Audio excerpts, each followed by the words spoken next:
The side wood is 70 inches, and it's they're 1x2s. The bottom is 4 feet, and see how they connect? The bottom piece lays down on the bottom, and this piece will be nailed on top of that. Okay, and then I have some furring strips just to brace it a little more. So you'll need about 4 1x2s, and then a couple furring strips, or you could use 1x2s also in the middle.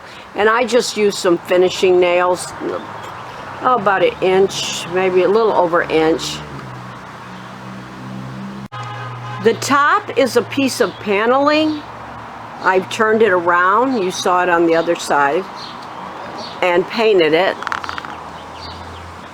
so it would look like drywall. And I bought the least expensive paneling they had, and it's 40 inches high and 4 feet across. You can see where it stops right there.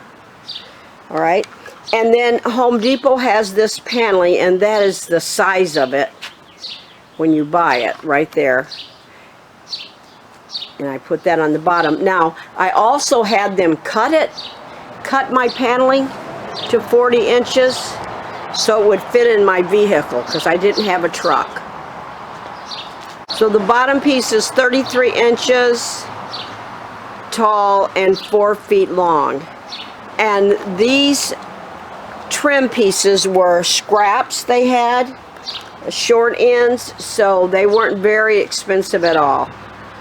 So they're 4 feet across.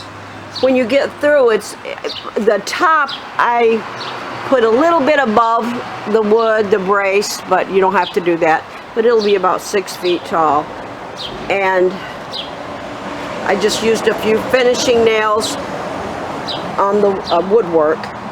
And then I painted a Baker White, which is a Home Depot brand color.